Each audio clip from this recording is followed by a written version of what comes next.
ding ding ding ding ding ding ding ding ding ding ding ding ding ding ding ding ding ding ding ding. Bubble time. Hi, my name is Teresa Tomey. And I am Patrick Ziegler. And we are Fubble Entertainment. And this is Bubble time. Oh, somebody sang a little this time. Fubble time. Fubble time. Fubble. I think you should sing Fubble time since I'm doing the do. Okay. Maybe that's a new ditty that we'll add for 2021. For 2021. We're almost a year old. Fubble time's almost a year old. In March, right? March. Did we start it? We didn't start it right at the beginning of COVID. I feel like we started it like in June. No, April. Maybe April. Yeah. But our many viewers, let us know. That's right. Well, usually you put up who's here and people do. Oh, yeah. Let me do that. While you're doing that, I am going to introduce, we're each introducing guests. This is February. You know, Valentine's Day falls in this month.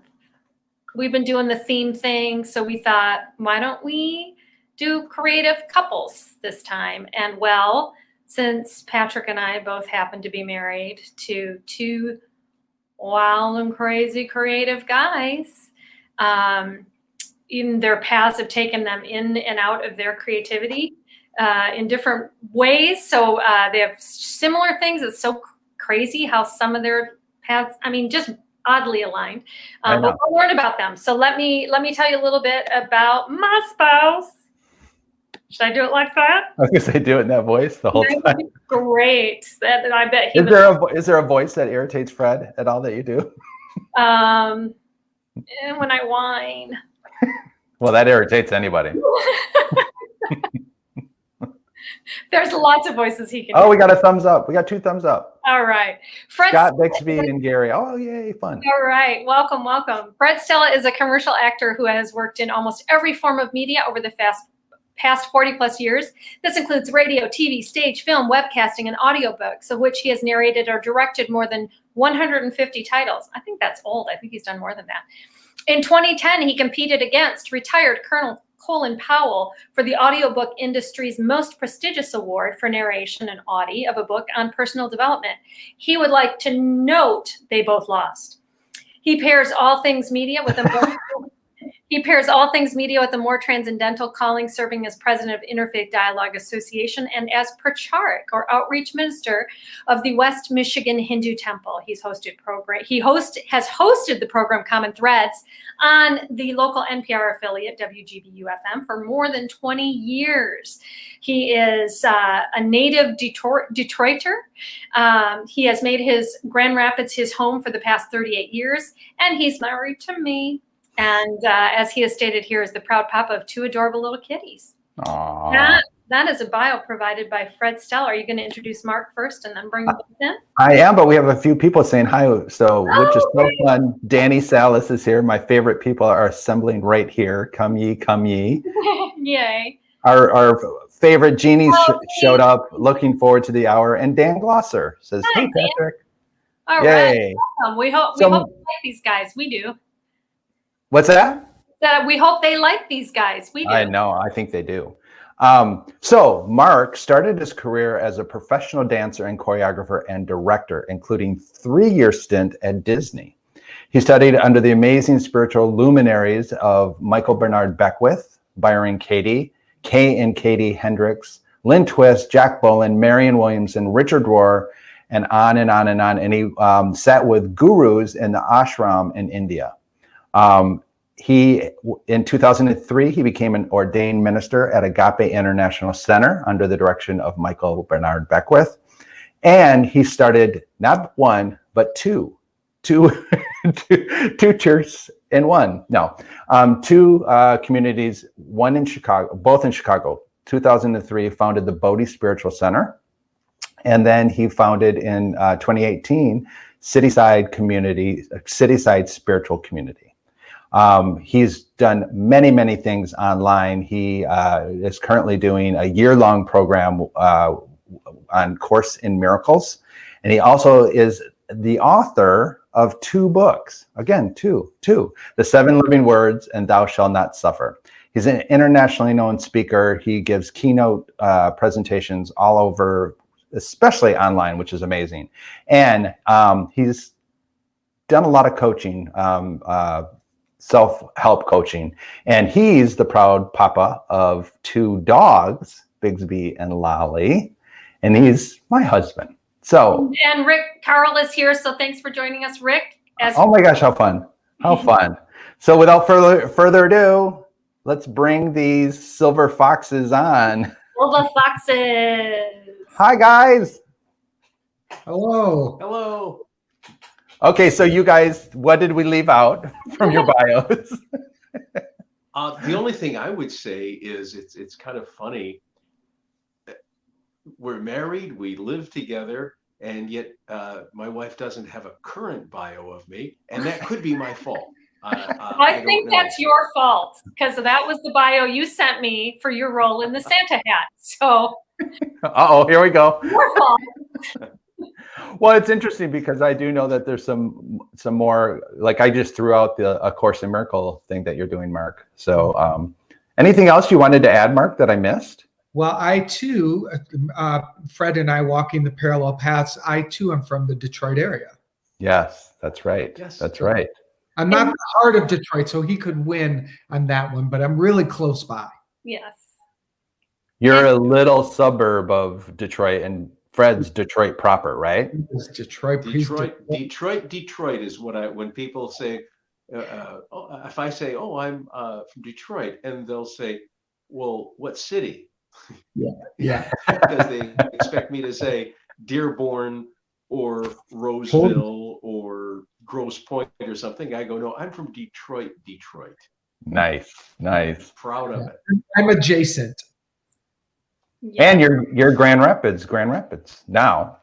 So, so where's that? Hey, did we leave something out, Fred? Because you look like you were going to say something. Did we leave something? Just that. Or did you leave bio, something?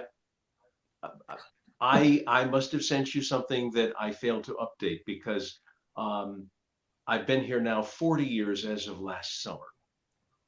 Nice. Wow. 30. You said 38, Wow. so that information is a couple. And I've now directed or recorded over 200 audiobooks. That's what I but thought. that's something I'll work on. I'll work on getting. Oh, what I didn't say for Mark was you're the senior minister at Unity of Naples. So because This isn't about that, but I want to say to you, Fred, I have over the last year or 2 years fallen in love with Grand Rapids. I love it. The downtown is amazing. It's alive. I'm just like, it's a whole different city to me. it is a whole different Absolutely. city. It really, when I moved here 40 years ago, I thought this was going to be a pit stop. My goal was to put in maybe a couple of years here. I was in broadcasting in Detroit, and but I was a disc jockey, and I came here to do news talk radio, which is a whole different form, of course, a whole different discipline. And so to move from disc jockey to news talk in Detroit would have been a challenge. But I thought, okay, I'd do a couple of years in a smaller market and then go back to Detroit in that field, in news talk, or we even had my sights set on television. But the first few years were really, really hard on me because I left such a fabulous social network in Detroit. But after more than a couple of years, I realized that it was my destiny to be here, that there's no way in the world I would have accomplished what I have accomplished if I'd stayed in Detroit. Yeah. So My dad was pleased to be here. My dad was a disc jockey in Grand Rapids. You know, something tells me I knew that, but we haven't talked about that in ages. That's wild. It is wild. Well, Back to you two. no, but what's great is you guys started talking about like origins, where things started and everything. And so, as we always do with our guests, we always ask them. And so we'll start with Mark because I'm talking, and so I'll go to Mark. Where, when, and how did you first get bitten by the entertainment bug, or where your creativity first came from? Do you remember? I was probably, when was it? It definitely was, and honestly was watching television. And I always say this, that, where I grew up, the blue collar suburb of Detroit, it was very kind of like a bunch of lovely people, but very disempowered. They weren't in there. So I wasn't seeing powerful people around me, but on television, there were powerful people. So it was like, in hindsight, I'm like, oh, I want to be one of those on television. I don't think that was my actual calling, obviously, but I saw people alive like there. And that's number one. I think that was important, that the arts, people come alive in a way that is really beautiful for me. But it really would be when I was, my first little, local theater thing I did was Jesus Christ Superstar.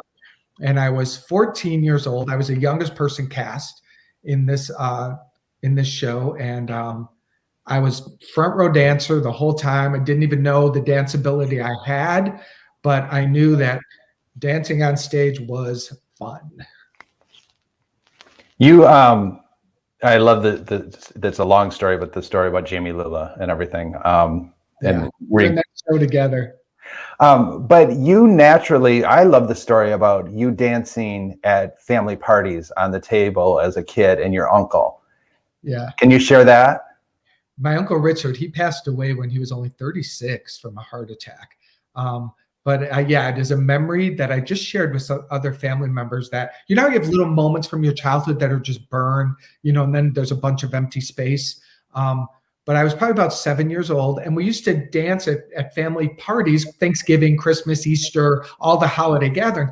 We would eat, and then we would clear the floor in the basement, turn on the music, and everyone would dance. It was just like the thing to do. And I remember being in the middle of the circle, where everyone forms a circle, and my uncle Richard just like, dance, Mark, dance, Mark. And he was just like yelling at me, and I felt like, oh my God, this is I'll never forget that moment, because I was just a wild little 7-year-old dancer.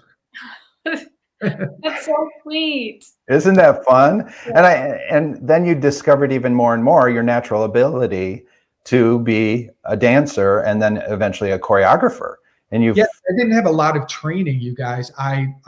Because I was in Detroit, I said to my mom, I want to take dance class, and she put me in piano lessons. That's true. That's the closest that they could even conceive of like what a boy is supposed to do.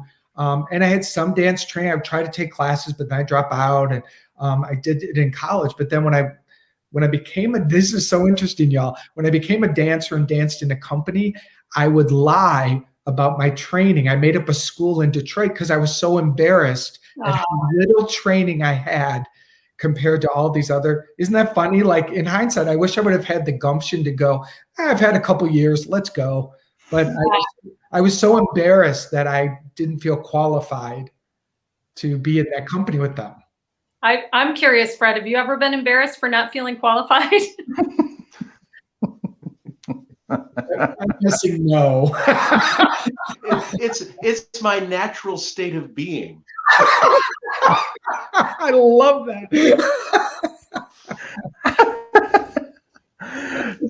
So why don't you ask Fred the same question? So Fred, I want to know the story. I have a thought about something, but I don't know the answer to this question for you. What is the answer to that question for you about where does your creative?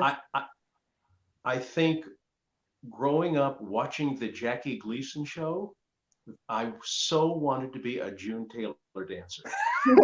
Such a lie. You wanted a June Taylor dancer. Okay, that, yeah. Especially when I saw them do that kaleidoscope thing on the no. Oh my God. But seriously, I can think of two events that happened to me when I was young that really sort of put me on the path. And that was when I was 7, I had my first Holy Communion. And first Holy Communions, especially in Italian Catholic families, are a big deal. If you've seen the opening scene of Godfather Part 2, you'll understand what I mean. And so we had it was like a wedding, and it was held at the banquet hall of my aunt and uncle's restaurant, the Ranucci's, on 7 Mile in Detroit. And prior to the ceremony at church, maybe a couple of weeks before, my father asked me to memorize a speech that he would write. And I remember being very hesitant about saying yes. And I remember sort of being guilted into it. So I did it. I memorized it. And my father wrote this wonderful speech. I still remember, just bits and pieces of it. And I know that he inserted a great deal of humor that I did not get. All right. So for instance, there was a family company that he was a part of, Stella products, and he referred to some of the guests from who were there today being flown in on the Stella products jet. I didn't know whether we had a jet or not, but he got a laugh.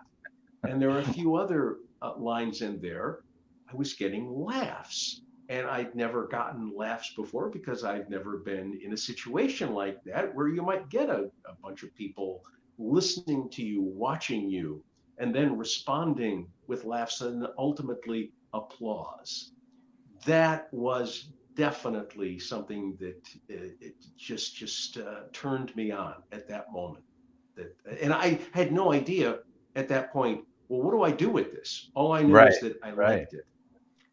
The other incident. Okay, go ahead. I'm sorry. No, you finish but I do have a question. You finish what you're going to say. Okay.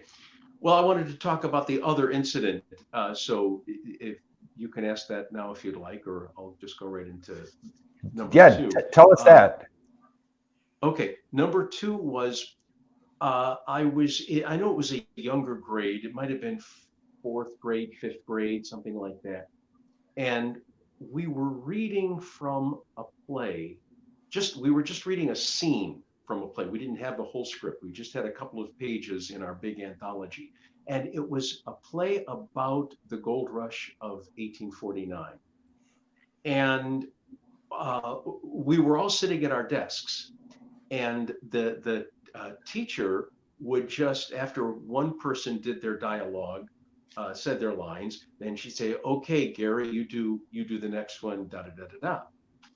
And I remember that when it was my turn to speak, I was frustrated because everybody in the class was reading like this. Oh, should we go mine the gold now, Harry? Yeah, let's go there right now. It was like just flat as a board. And I remember when it came to me, I'm going, I'm going to do like they do on television. I'm going to make it sound like this is real. And I remember one of my lines was, are we alone? And I actually said it like, are we alone? And I heard somebody titter, like, because I was the odd man out. I was the only person doing it with any flair, if you will, any sense of art. And I didn't care. I just knew I needed to do that. And that's when I thought, I can do something that those people either can't do or are afraid to do.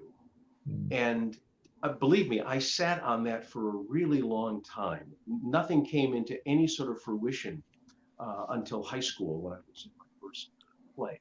Other than that's what that was going to be my question. What did you do plays before? Because you've done a lot of community theater in Grand Rapids. Did you do high school plays, and did you do any community theater in Detroit? I didn't do community theater in Detroit. I did one play in high school. I did 12 Angry Men, and in kindergarten, I remember this, but it didn't do anything for me. I was the innkeeper that had to tell Mary and Joseph to sleep in the stable. Aww. that was it. We've got 3 Catholics here. We probably three of us have. Did you have any biblical plays in your past, Mark? I mean, maybe as Fred's telling his stories, I'm remembering in 2nd grade, I was the little drummer boy, and the costume they gave me was more like a fancy soldier, like nicely done, and I refused to wear it because because the drummer boy is supposed to, be a pauper and have torn clothes and be dirty. So I refused to. I love that you were both committed to your craft before you were in your teens. That's They called my mom. They're like, he won't wear the costume. I love that. Patrick, you asked about community theater. I didn't do community theater, but I did do college theater. You did. Okay. Mm-hmm. And I love that you were already listening to people's tone and no inflection behind it. So you're directing audiobooks was starting back then, right? That's right. I love that. I never thought of that, but yeah. So this is true for a lot of people, if I may, because that's really cool that you can reflect back to that, because I was like, how did I become a choreographer? Well, I used to drag my sister down into the basement at age 9 and make up dance routines. You know what I mean? So it's like I was doing it for fun. You were doing it naturally. That's fascinating. Didn't you lift her and knock her head into the... And broke her nose. But it was for the art. It was for the art. For craft. So you guys have both had this very kind of creative past, and I know for Fred, there's still creativity in, like, he's still doing audiobooks. In some way, there's a creative, there's an acting thing that's happening there, especially when he's performing it. But both of you do speak on spirituality on the regular. I mean, certainly Mark more frequently than Fred, but I mean, only because Fred's not at a church consistently. Like, how do you bring your creativity, and do you see any of that in your youth? Did any of that, your spiritual ministerial stuff, did that come out of your youth as well as were you also telling your sisters how God thrives in their lives? Like, I do want to say that I have a vision of my senior years in the nursing home choreographing again. Nice. So I'm reserving the right for that career to come back. Good. I think not a nursing home, a retirement home. Retirement home, thank you. Okay, good. Well, he'll be visiting you. Nice. It might be a traveling thing, who knows? So I didn't have any sense of spirituality as a little boy. Mine really was more of an awakening experience in my 20s. But as a child, I was raised Catholic, but it was a very painful experience being a gay man. I remember you guys being 7 years old around that first communion time, knowing that I was going to burn in hell. And that's like real intense psychic wounding, like that's too much for a 7-year-old even. Like, you didn't understand what they were laughing at about a jet. I didn't understand where I was going after death. So I had a real different childhood experiences, but my healing of that is what really became my career. Didn't you at a young age go to Church of Today? I started there when I was around 14, yeah. And that was a big unity. That was unity, right? It is. Yeah, it was. Yeah. Well, I love the story about Fred, that Fred used to sneak and go to the, I'm saying Baha'i, but that's not right. Not the Baha'i temple. Hare Krishna, right? The Hindu temple, the Hare Krishna temple in Detroit, yeah. And they had good free food, right? Yes, they did. Yeah. So you both at a young age started tapping into a little bit. I mean, it sounds like Fred did more than you did, Mark. Yeah. But Fred, you started going to the temple at what age? 15. Oh, okay. 15. Yeah.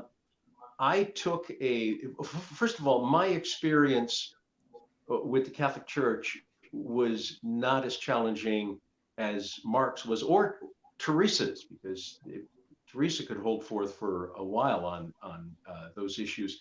But I think one of the reasons that I didn't is I felt a great deal of devotion, but I didn't really buy everything that they were selling.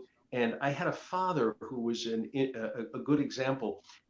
He went to church every week, but he always had a sort of a cocked eyebrow, and he did not believe that whatever the priests said came directly from heaven. And so some of the things, I have to say, I didn't take as seriously. And I don't ever remember having a feeling of hell, having a fear of hell.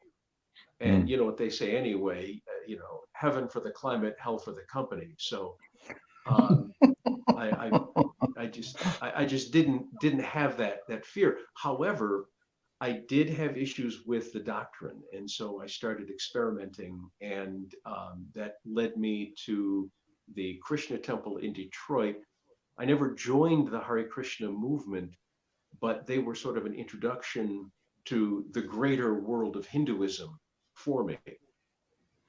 And so going back to Teresa's original question, because we kind of diverted from, how do you guys find creativity in your ministry?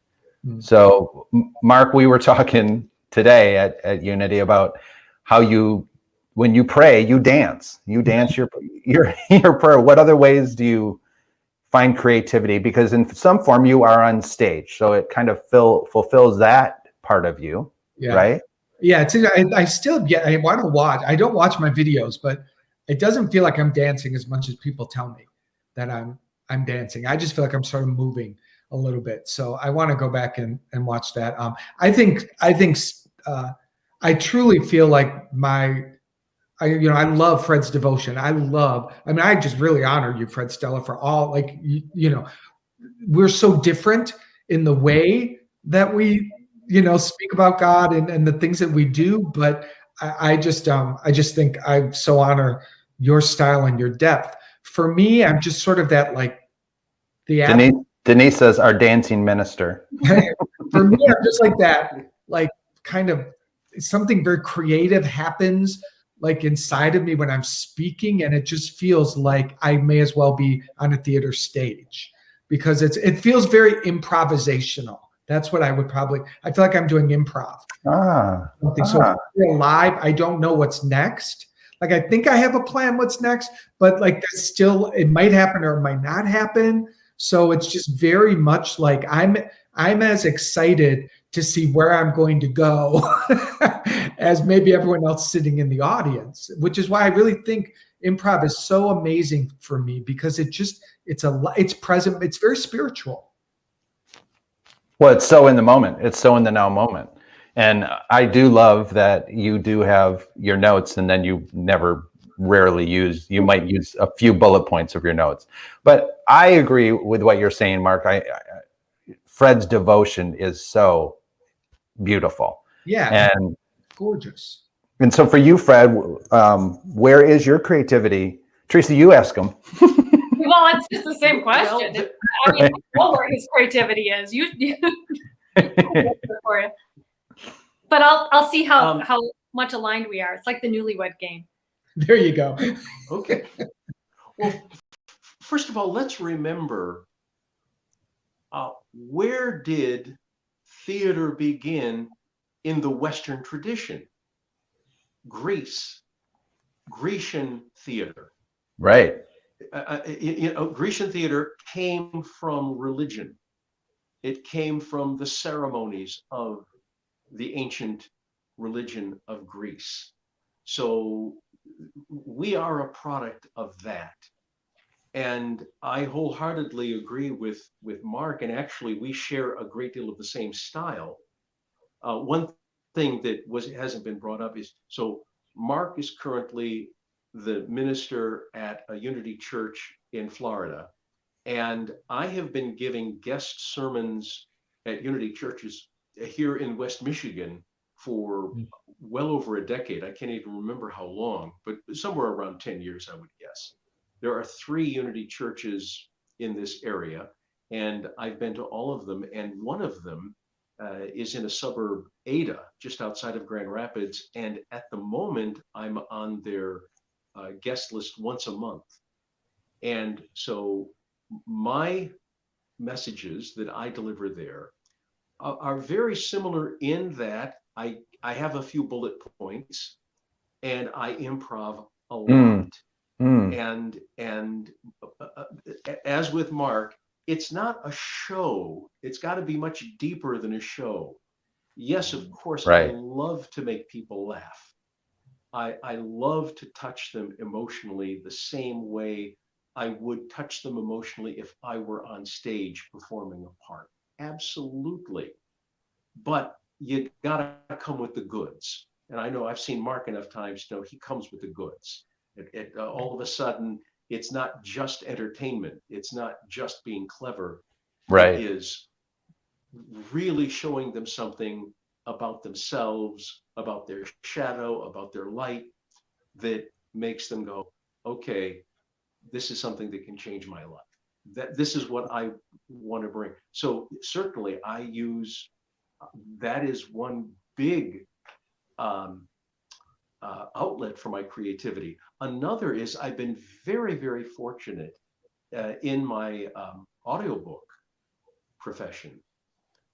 I have been given so many Oh, yeah. books Yeah. to narrate that are spiritual in nature from a variety of traditions. And sometimes you're doing a novel that's kind of cheesy. Sometimes you're doing some sort of nonfiction that's perhaps boring. You do your very, very best still, but sometimes it's just not what you would seek out to read on your own. And then every once in a while, and I'm pleased to say it's been more than every once in a while, you get a book that is really powerfully spiritual.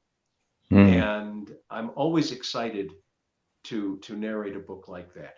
And then the other thing too is my radio program. That I certainly wouldn't call that a ministry. And when I'm on my program, I keep my spiritual life absolutely out of it.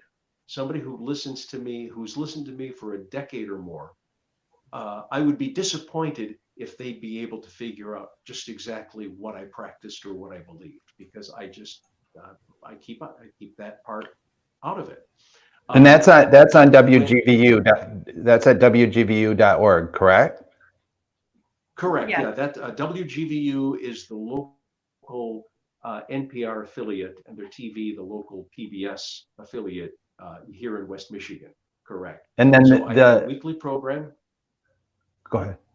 Go ahead. Oh, it's called Common Threads, and it deals with world spirituality. And so I interview people of just the widest variety of spiritual traditions, and not just teachers and clergy and all of that, but a lot of authors, a lot of people who have written commentary on religion in the public square. Today, I did a beautiful interview with a woman who wrote a book called Bride of Buddha, which takes the legend of the Buddha and the wife that he abandoned, according to legend, and makes her the central character of the story, not the Buddha. But in the process of reading the book, you learn all about Buddhism. I mean, is that part of Interfaith Dialogue Association? Yes, it is. Okay. So I'm putting that in the chat so people can check that out. So I'm gonna jump in real quick. Oh my gosh, we're 7:35. Wow. I know Mark's got to go because Mark's got to be. But I want to know, after you do your service, Mark, you just said you don't look at yourself. I know when Fred comes back from Unity or from giving a talk or a tour or something like that, I always say, "How did it go?" And he always starts with how well they responded to a joke that he said. So my question to you is, what is your litmus test for whether or not you've provided a good service to people, whether it's your choreography back in the whatever it is? When do you feel as though you've been a success? Well, it's so funny because in the beginning days, when we lived in Chicago, I don't know if you remember this, Patrick, but on Sundays, we would get in fights because I was so obsessed with, like, did I do it right? Was I wrong? Oh my God, Patrick, tell me how I do. And no matter how he answered, there was something, it was like, that was hell, because I was so, like, it was so new. Today, I don't even measure it, but, well, no, that's not true. The total thing, that I check is, was I fully in the talk or was my mind working hard? Because sometimes when I'm talking about something, my mind is really thinking about structuring and stuff like that. And I don't like that. I don't like when I'm in my head. And sometimes I can't help it. Sometimes it just happens. But when I'm not in my head at all, and it's just like, oh, I don't even know what that was, like, that's all I care about. I don't really, do I, Patrick? I don't think I reference the response of people. I think sometimes I will say to you, boy, that got a good response. And you'll say to me, what did? How did it? And then I'll remind you, and you'll be like, oh, yeah. And what's really funny, which you don't do anymore, is sometimes he would write a joke that he would try to put into his sermon, and I'd give him critique, and then we'd get mad at each other around it. And he'd try to do the joke, and it wouldn't land as well. Right. But when he's off the cuff and it comes out naturally, that's when it's the funniest. So that's where your improv, I think, is amazing. Yeah. Yeah. I would say also that, oh, wait a minute. What were you referencing? It just left my mind.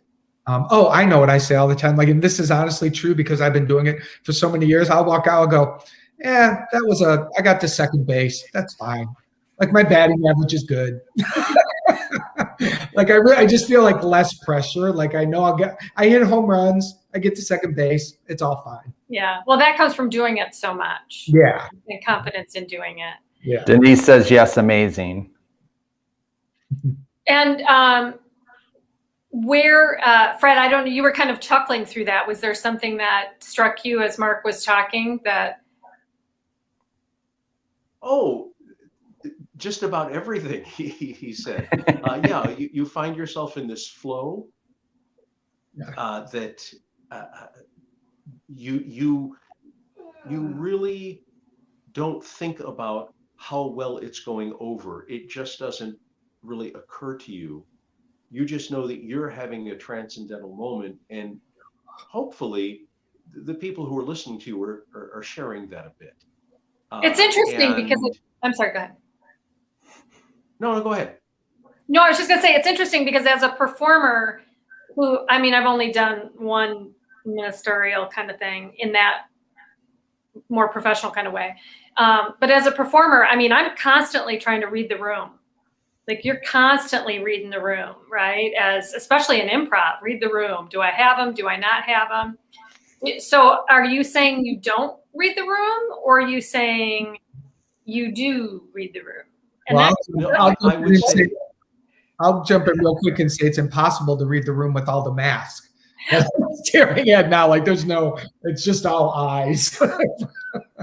That's interesting. Yeah. I mentioned transcendental moments, and they are moments. Certainly, there is a lot of time where, yes, I'm reading the room, but when you get into that transcendental space, you can't help it. You just sort of leave that kind of thinking behind, and it may last for a few moments, and then you're back and you're reading the room. You're hoping for a response, not necessarily a laugh, just something that tells you that you are providing something for them to think about, or something for them to really connect to, that really resonates with them. And sometimes, of course, Mark probably knows this as well. You can think, oh my gosh, I got to second base, right? This wasn't one of my best. And then you're just surrounded by people afterwards telling you that whatever you said changed their lives. Yeah.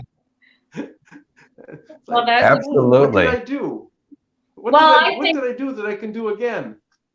Yeah, you won't know it. I will say this as I'm just sitting here kind of thinking at my brother just texted, and he said, I love the way you are looking at Fred while he talks. Still charmed.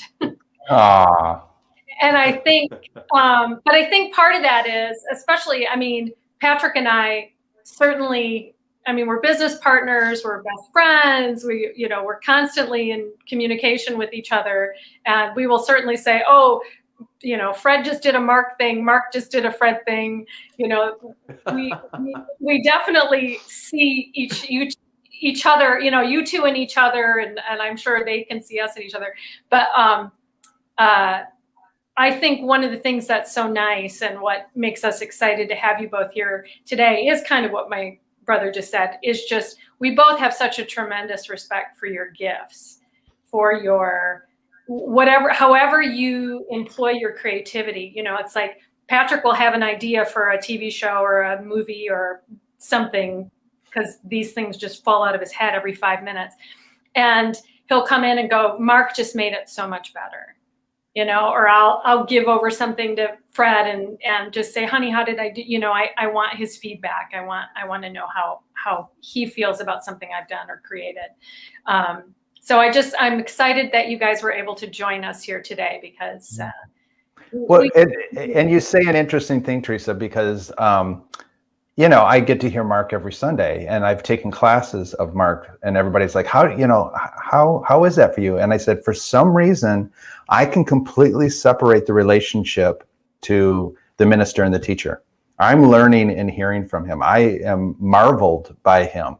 And so I really think both of you have, when you're in that pocket, it is pretty powerful and it is pretty creative. I mean, I remember when you came to Bodie, Fred, and spoke at Bodie, and how great that was. So you both bring such a great gift in such a different way. But I think what you both really bring is relatability. People can really relate to the two of you when you speak. I love how this became so much about, this is such a different one, for us, because it is, your career isn't necessarily all about, being a performer. Fred's really, greatly is. But you guys both have been cast in projects of ours and have worked on projects of ours. And choreographed for us and been on camera with us recently. He did the choreography for Backstage Drama. He did the choreography for Come On Over. He performed on Come On Over and performed in Santa Hat. Fred was in Backstage Drama and Come On Over. And, it's not even nepotism. It's, you guys are good at what you do. Well, it's a little nepotism for me. Because I know you guys would dump me in a second if I wasn't. And I know that from personal experience. He was. I was going to say mine is nepotism, because I'm not really the greatest actor. I know it. I remember when Patrick cast me in one of those Lucy shows that we used to do. He would produce and direct out in LA, and I was cast as a choreographer. And I remember him coming up on stage. He was like, "What the hell are you doing? Just be yourself. It's a choreographer." And I was just like, I'll never forget that. So, oh my God, that's I appreciate the nepotism in the room. Well, good. Very, very quickly, when we were doing Come On Over, when the show was being put together, they were looking for puppeteers, and I'd never puppeteered. And television puppeteering is a whole different art. It's complicated. I was very complicated, yeah. And I wasn't great at it. And then they decided that instead of me doing this particular puppet, that they would have the professional puppeteer who came in to lead a workshop. It's like, and Teresa was tying herself up in knots, trying to say, we've decided to go with Lisa as opposed to you. And it's kind of like, if somebody said, oh, we're doing a community theater version of Macbeth and Al Pacino's in town, we decided on him. What am I going to say, right? But the good news is that a live action role opened up, and I way preferred doing Brandy's dad to being a puppeteer. That was perfect. 1,000 times. You were so good as that role, and that's one of those things that you never know when something happens what's the higher purpose, but clearly the higher purpose was for you to be on camera and playing that role, which was fantastic. Yeah. And with that, we should also, because doesn't Mark have to get on a call or not? Are we good? No, I'm good, but I do want to say I just really honor you guys for opening up what does creativity mean? Because like as we're sitting here, I'm like, I hope the person who's cooking has an experience of being fully immersed in their cooking, or a person who's walking the dog. Like there's so much more to a creative life than the theater. And I love the theater, and we all love it, but I love that you're opening it up a little bit here tonight. Yeah, I started my new Artist Way class last night. And what I love about it is it's not about being the best painter, being the best writer. It's really about living a creative life. And one of the women shared that what creativity she wants to get out of this is to have more of a creative diet, her food, be more creative, and that it is right for her. So I love that you're saying that, because that is what Fubble Time is a little bit, that we are looking at all different expressions of creativity. And it doesn't have to be, always the Ed Asner Emmy Award winning, you know what I mean? That it can be anybody. And that's what we're really diving into. So we got our anybody's why you for the month of February. You don't need Emmy Award winning guests when you have Emmy Award winning hosts. Yes. Yes, we're lucky to have you guys. This is a love fest. We are lucky to have you guys supporting those kids and their crazy ideas. What are they doing next?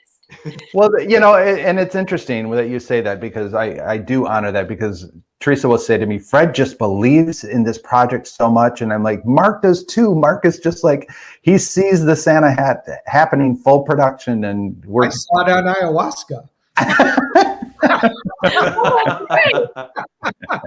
I will never forget your moment, Teresa. I was telling you guys about the story. I mean, I was totally tripped out on ayahuasca, and I saw like you guys getting an award, and I was on the stage, and Teresa's immediate response was like, "Why is he on our stage with us?" Don't share my spotlight, babe. Even in your fantasy world, get out of there. Look at what Fred Stella or Joe Tomey says. I love it. Good talk tonight. Talented group, but I need to admit I'm equally impressed by the fella's hair. Well, that's where I think Fred and I could be in total head-to-head competition. Yeah. Right? Oh, I'll bet you, Fred. Believe me. I worked on this mop so hard today because I knew who I was going up against. Oh, I did nothing. Yeah, of course not. With one hand, he did. That's what you do. Look we're getting great responses. My brother. Mary Rosebush Hunt says, you're all superstars. And Jeannie, who shows up every week with us, absolutely love the interaction between the four of you and the information shared. Blessings to you all. So, and Denise says, go hair.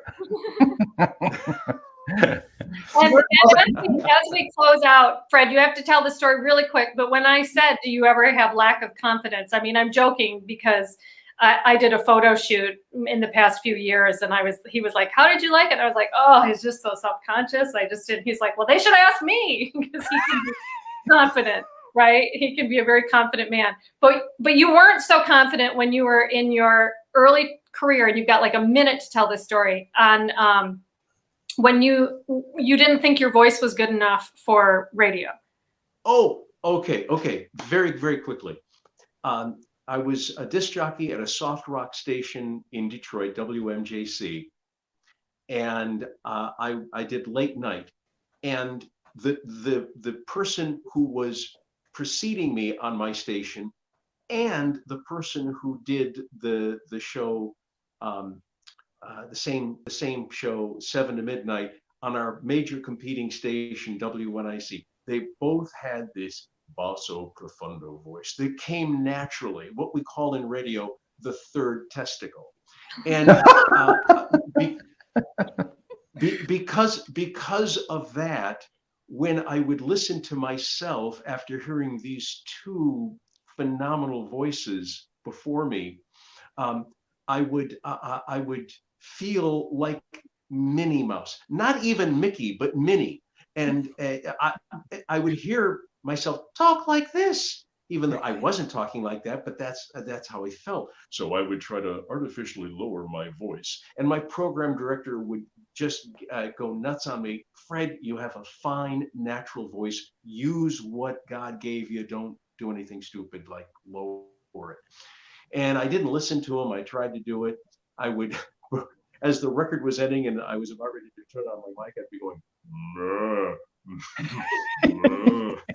and then I'd open up the mic. That was Elton John. Well, one day there was this big party for all of the disc jockeys in town at this recording studio where they did a lot of commercials. Oh, I didn't know this part of the story. You gotta go quick.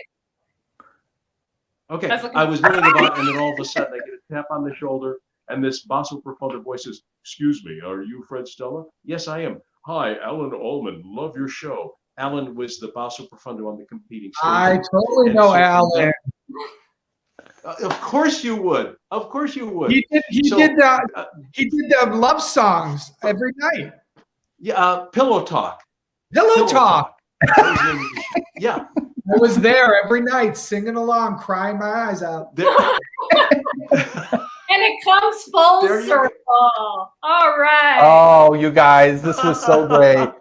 So for anybody at home, we put up their websites, and for Fred's Common Thread show, it's at wgvu.org. It's in the chat. Gentlemen, thank you so much for being our first guest for the month of couples. So fun. Do it again. Yeah. Okay. Namaste, Love you everyone. both. Yay. Look at that working out. Yay, yay, yay. Oh, yeah. My cheeks hurt. I know. A little bit.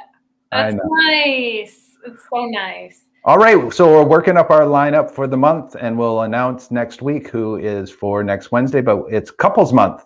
So It is couples month. There's a lot of love in the world. All right. Thank you, Denise. What? Oh, I sang.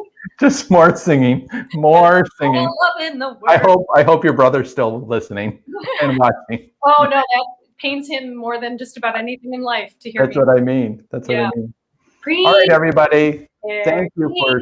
the way of the Lord. All right. And on that note, we're going to say, Out of here. gotta go. Thanks for coming. Bye.